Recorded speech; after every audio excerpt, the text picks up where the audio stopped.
بسم اللہ الرحمن الرحیم۔ مجھے کہتے ہیں اسرار احمد راجہ اور آپ دیکھ رہے ہیں Des Pardes D P YouTube چینل۔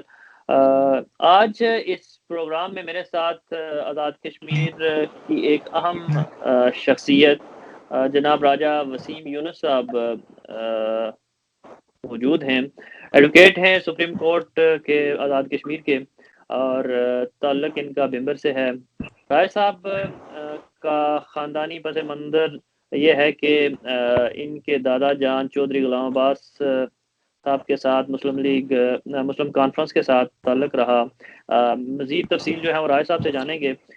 آج ان کو اس پروگرام میں مدعو کرنے کا مقصد خاص جو ہے وہ یہ ہے کہ ایک ایسوسیشن یا ایک الائنس قائم کی گئی رائل راجپوت الائنس کے نام سے، اور رائے صاحب اس کے مرکزی باڈی میں سے ہیں، تو اس حوالے سے ان سے جاننے کے لیے آج ان کو مدعو کیا گیا۔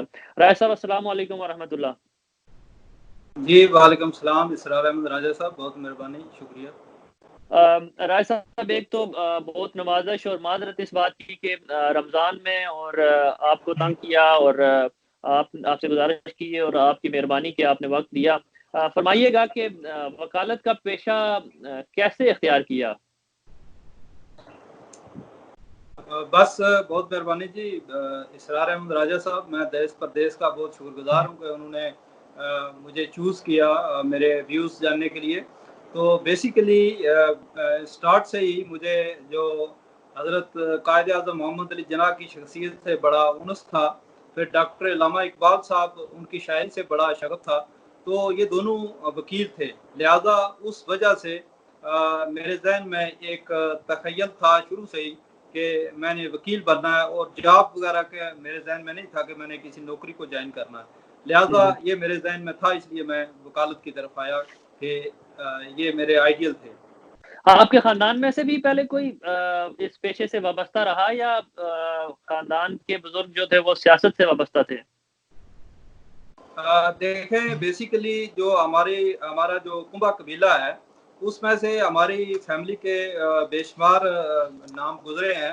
اس میں جو میرے استاد محترم بھی ہیں مسٹر جسٹس راجہ افرا سیاب صاحب، وہ انہوں نے آزاد کشمیر میں پریزیڈنشل الیکشن بھی لڑا اور پھر وکالت بھی کی۔ مسٹر جسٹس سعید اکرم، راجہ سعید اکرم صاحب جو موجودہ چیف جسٹس ہیں، راجہ وحید اکرم، راجہ یعقوب صاحب، جاوید اقبال راجہ صاحب، یعنی کہ ہماری فیملی کے کافی لوگ جو بڑے نام ہیں پاکستان کے وکالت میں رہے ہیں۔ اس وجہ سے مجھے شغف بھی تھا اور ان کی رہنمائی بھی حاصل رہی، اس لیے میں یہ ہماری فیملی کو اعزاز حاصل ہے کہ کافی وکلاء اور ججز ہیں ہماری فیملی میں۔ رائے صاحب آپ نے ظاہری بات ہے ابتدائی تعلیم تو بمبر سے ہی حاصل کی ہوگی، تو اس کے بعد آپ نے گریجویشن اور لا کے لیے آپ کہاں گئے؟ جی میں نے گریجویشن پہلے میر پر داخلہ لیا، میں نے میر پر ڈگری کالج میں، پھر اس کے بعد لا کے لیے میں Punjab law college, Punjab university Lahore سے میں نے لا کیا۔ پھر اس وقت مسٹر جسٹس راجہ افرا سیاب صاحب جو ریٹائر ہو چکے تھے، تو میرا داخلہ بیسیکلی مسٹر جسٹس راجہ افرا سیاب صاحب نے ہی کروایا تھا لا میں۔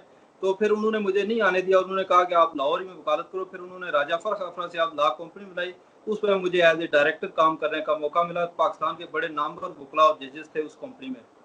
آپ نے یہ جو کمپنی تھی، ظاہری بات ہے اگر یہ میں غلط نہیں تو لاہور میں تھی، اور وہیں پہ آپ نے پریکٹس شروع کی؟